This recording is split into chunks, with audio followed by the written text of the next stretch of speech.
ini kan ada dua pola pandang kan.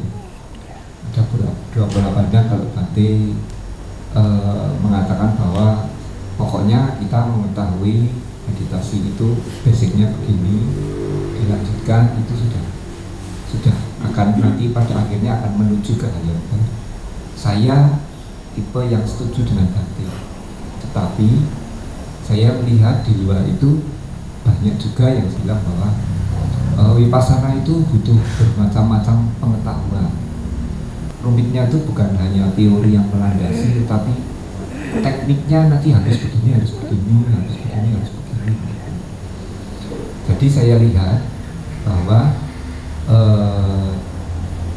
ada berbagai macam cara pendekatan. Ada yang dengan cara yang meditasi harus begini, ada yang dari ceritanya kalau yang seperti Bante, ada yang sederhana seperti itu. Itu bagaimana Bante? Terima kasih Bante. Iya, saya akan menjawab dengan gampang saja. Karena yang tadi saya sampaikan itu, saya sampaikan di depan bahwa cerita ini ya sangat subjektif. Subjektif itu artinya praktek meditasi yang saya alami sendiri. Sejak mengenal, kemudian timbul cara selanjutnya yang saya merasa sesuai, dan saya menggunakan cara itu sampai sekarang. Kalau ada pertanyaan seperti yang disampaikan oleh Pak Robi, ya jawab saya pilih yang gampang aja kok. Yang sukar-sukar ya banyak, itu Bante itu yang lebih teliti, lebih komplit. Lah iya, tapi ya saya pilih yang gampang saja. Jadi ya saya juga tidak mampu menguraikan yang membaca sih pernah.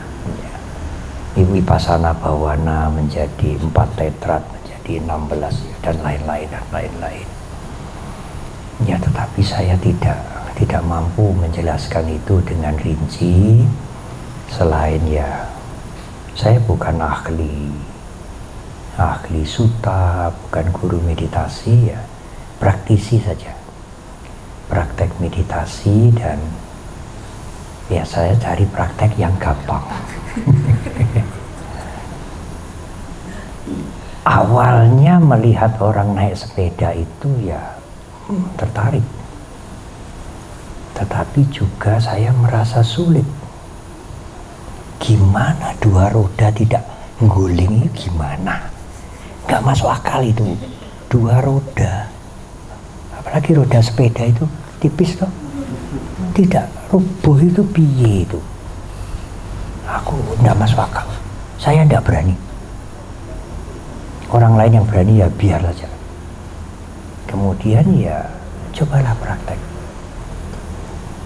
Akhirnya bisa.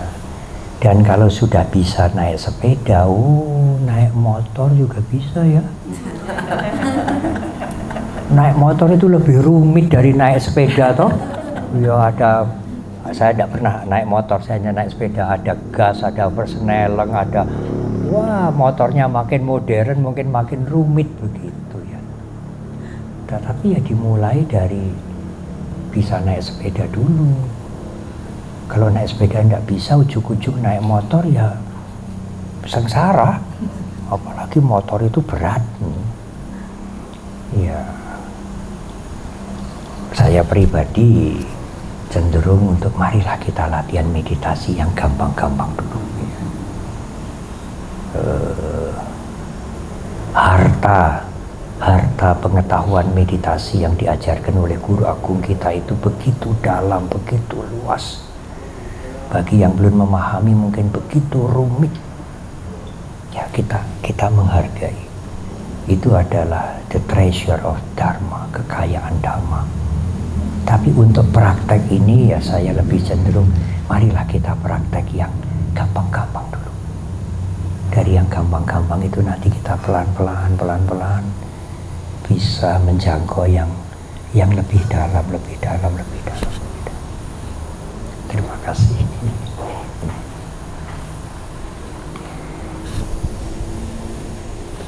Ada yang lainnya?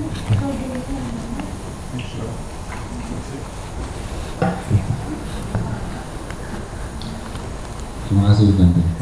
Nyambung pertanyaannya Pak Robi mengenai bermacam metode bila kita bicara tentang bermeditasi formal duduk gitu, sehingga kita bicara tentang metode juga. Dan kalau analoginya tentang naik sepeda kan kelihatan bisa atau tidak bisa. Kalau meditasi orang kondangan.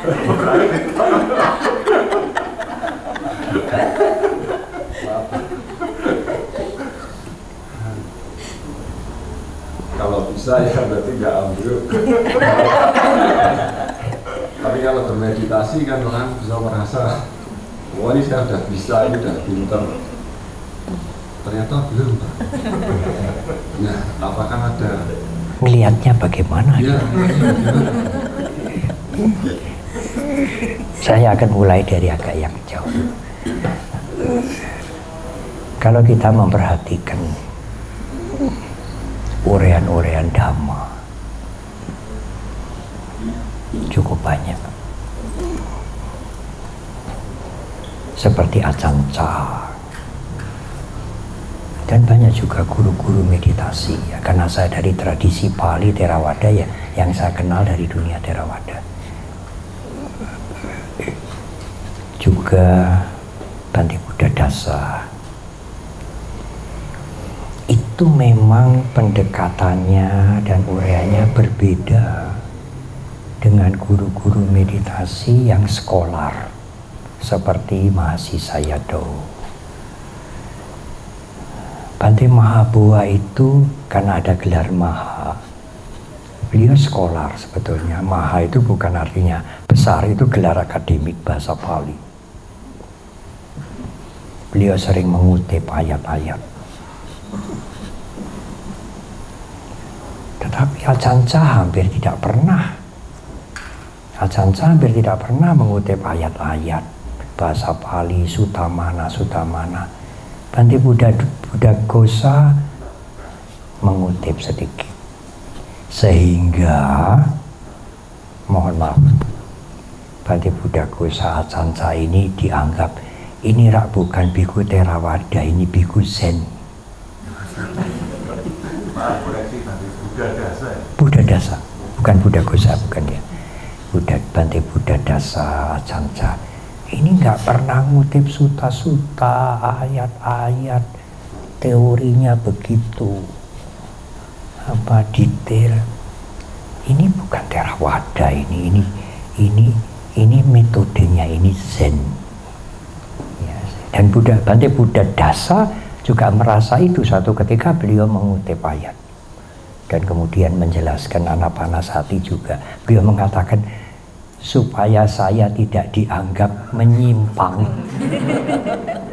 dari pakem. Tapi meskipun guru-guru meditasi antara lain Ajahn Chah dan lain-lain mengajar Dhamma tanpa mengutip ayat, tanpa membeberkan teori yang runut, yang detail, persis Dhamma, tidak ada yang menyimpang dari ajaran Guru Agung kita. Nah, bagaimana kalau sepeda bisa dilihat? Bisa atau ngerubiak? Bagaimana tentang batin kita? Iya, memang perumpamaan-perumpamaan yang real itu tidak bisa persis digunakan untuk menggambarkan kondisi batin, tidak bisa persis. Tapi perumpamaan yang real itu, yang konkret itu berguna untuk memberikan gambaran kasaran. Gunanya apa Bante? Mendorong kita termasuk saya ini untuk praktek. Kalau tidak diberikan perumpamaan yang real, ya agak sulit. Sang Buddha juga pernah menggunakan perumpamaan ini supaya saya tidak kelihatan di luar pakem. Hanya saya tidak ingat suta apa. Tetapi ada perumpamaan yang diberikan Sang Buddha sendiri, bukan kitab komentar. Sang Buddha juga ditanya seperti pertanyaan Bapak. Bagaimana untuk mengetahui praktek saya ini bermanfaat? Tidak bisa serta-merta. Beliau mengumpamakan seperti seseorang yang memegang kapak. Tiap hari dia bekerja, masuk ke hutan. Setelah beberapa lama, berbulan-bulan mungkin bertahun-tahun, gagang kapak ini mengecil. Jadi gagangnya itu dulu buluk gini karena dipegang tiap hari begini, lalu berkurang. Nah, berkurangnya itu tidak bisa dilihat tiap hari. Setelah kapak ini dipakai berbulan-bulan, bertahun-tahun, lo gagangnya sekarang kok dengkeng begini ya, dulu kan lurus. Nah, dia pegang tiap hari. Saya sudah mengatakan ya seperti itulah latihan praktek dhamma, latihan meditasi. Kita melatih diri meditasi sekarang, besok, ya seperti tidak tampak. Tapi nanti setelah 4 bulan, 6 bulan, setahun, 2 tahun, 3 tahun, banyak yang ya seperti testimoni tetapi tidak formal, testimoni. Kalau bertemu atau mungkin kirim makanan ke Mendut mengatakan, Bante, kakak itu masuk rumah sakit Bante, mendadak di Madiun sana. Dulu Bante kalau saya mendengar begitu, waduh Bante, panik saya, nggak bisa tidur, gelisah. Wah. Tapi setelah saya kenal Dhamma Bante, setelah saya meditasi, beda. Saya tidak panik seperti dulu. Saya bisa mengerti kondisi kakak dan saya bisa berpikir dengan sehat apa yang bisa saya lakukan. Sekiranya ada obat atau sekiranya saya harus menengok kapan. Tapi saya tidak panik lagi. Nah, sepedanya udah nggak ngerubiak. Sudah bisa seimbang. Dan bagi tiap-tiap orang perubahan itu berapa lama terjadi? Tidak bisa ada rumus yang umum. Itu tergantung dari latihan, tergantung juga dari kama yang lampau. Simpanan kama yang lampau mungkin cukup, latihannya cukup. Dan kemudian apa itu ya, olah spiritualnya juga. Kan tipe orang yang Sang Buddha sendiri mengatakan kan ada beberapa tipe yang tidak sama ya. Kalau secara teori, bagaimana meditasi itu bermanfaat? Meditasi bermanfaat kalau etik, sila kita lebih baik.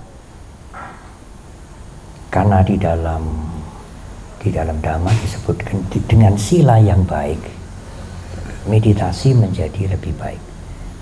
Dasar meditasi adalah sila. Dan dengan meditasi, dengan sati yang kuat, sampajanya akan muncul.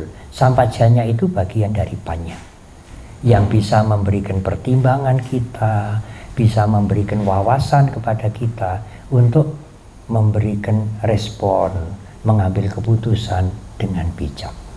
Nah, sekarang dibalik. Kalau meditasi Anda baik, maka sila Anda juga menjadi lebih baik.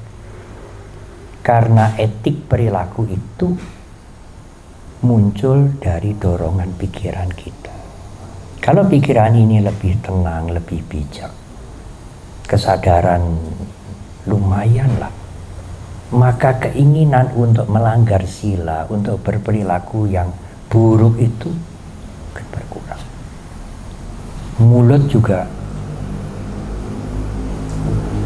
tidak aktif. Sering dikatakan kalau mau hidup tenang, panjang umur itu banyak jamu. Jaga mulut. Karena penyakit masuk dari mulut. Tapi jaga mulut yang kedua, jaga omongan. Jaga mulut yang kedua ini, bicara hati-hati. Jamu ya, ingat jamu. Jamu, jaga mulut, jaga mulut. Nah itu bisa berhasil kalau pikiran kita tenang. Ada ketenangan, ada kenyamanan di dalam pikiran kita karena kesadaran itu hadir. Ya itu salah satu indikator ya. Salah satu indikator yang mungkin orang lain melihat kita atau kita sendiri bisa merasakan itu ya. Ya apa yang mau di ya, terima kasih Bante. Hari ini pertanyaan atau testimoni? Dua-duanya Bante. Testimoni dulu. Ya pertama tadi Bante yang Bante sampaikan sedang apa Sekarang. Sedang apa sekarang? Panjur Bante itu langsung berasa gitu. Lagi dengerin Bante tadi saya coba sedang apa sekarang. Berasa semua, badannya berasa, suaranya terdengar gitu. Dan mungkin nanti buat bantu ngingetin anak-anak saya juga Bante. Gampang soalnya simple. Oke, yang pertanyaan Bante. Semalam juga saya sampaikan tentang sedang apa sekarang. Tidak menduga apresiasi dan respon dari peserta meditasi bagus sekali. Aduh Bante, bagus sekali itu kalimat pengingat itu. Sedang apa sekarang, sedang apa sekarang. Membuat pikiran tidak melantur kemana-mana. Ya silakan. Ya. Oke, dan yang kedua terkait, ini pertanyaan tadi yang terkait tadi sepeda. Sepeda itu juga analogi yang bagus sekali. Kalau kita mungkin simple gitu ya, teorinya untuk bisa naik sepeda itu kan simple sekali. Sama tadi Bante bilang analoginya dengan meditasi juga simple sekali. Sepeda hanya sekedar seimbang, bisa naik sepeda. Meditasi hanya sekedar sadar dan tidak menanggapi. Ya, cuma Bante seperti yang tadi keluarga juga. Kalau sepeda sekali sudah bisa, besoknya bisa terus. Saya rasa saya udah lama nggak naik sepeda, tapi kalau ketemu sepeda saya bisa langsung. Iya. Tapi kalau meditasi hari ini bisa, besok nggak bisa lagi Bante. Gimana Bante? Mungkin ada sikap apa yang perlu kita lakukan? Iya memang tadi saya sampaikan bahwa simail perumpamaan konkret itu tidak bisa mewakili persis suasana mental, tidak bisa. Tetapi paling tidak mendorong kita semua ini, ya termasuk saya untuk melatih. Ya. Mungkin bisa dikatakan sepeda meditasi itu sepeda listrik mungkin ya. Bukan sepeda ondel. Jadi kalau listriknya nggak di-charge, orang bisa jalan.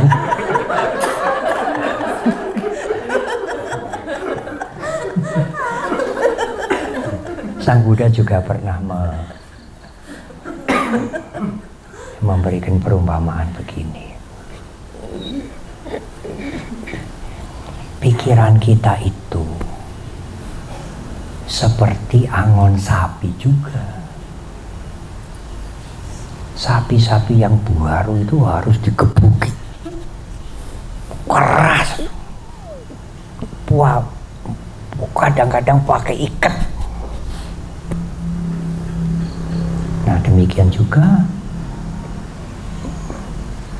meskipun mungkin keinginan saya menggebu-gebu, harus bisa meditasi, harus mampu meditasi, harus bisa tenang. Baik waktu SMA, waktu samanera, waktu biku sampai 1-2 jam. Itu juga ada gunanya. Seperti suapi itu dicewencang, digebuki ya. Sang Buddha mengatakan itu. Tapi nanti kalau sudah jinak sapi itu, dilepas di halaman itu. Penggembalanya itu duduk nyanyi-nyanyi, rokokan, sapinya nggak pergi, makan rumput itu. Nanti tiba waktunya, kumpul, pulang kandang. Tapi waktu awal, dilepas begitu hilang, pergi kemana nyarinya susah. Jadi pertama kali diikat, dicambuk, digiring, mungkin beberapa lama. Ya, kalau sudah menjadi jinak, dilepas di padang rumput, nggak diikat lagi. Gembalanya ya leye-leye, udut itu rokok ya. Nanti tiba waktunya sapinya dikumpulkan. Sang Buddha mengatakan ya pikiran begitulah. Hanya sapi mungkin tidak bisa liar lagi ya.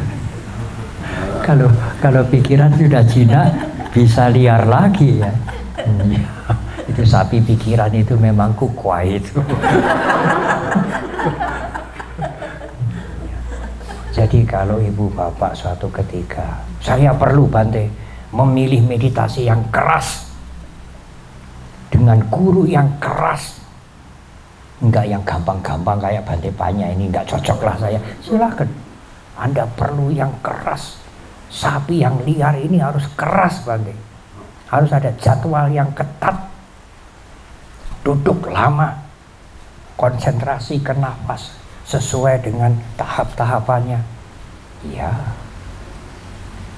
itu mungkin ibu bapak tidak semua memerlukan itu. Dan itu fondasi, ya fondasi bagi ibu bapak untuk membiasakan pikiran terlatih. Nah, tiba saat waktunya, ya yang saya alami sendiri, aduh buanglah ini. Nggak usah keras-kerasan lagi. Tetapi kesadaran harus hadir.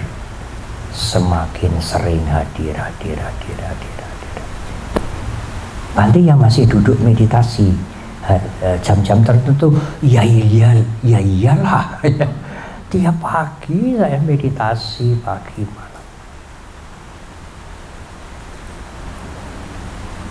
Menghadirkan kesadaran. Karena kesadaran itu membuat saya merasa bahagia. Sepeda listriknya harus ada. Kalau tidak dicas mogok. Terima kasih.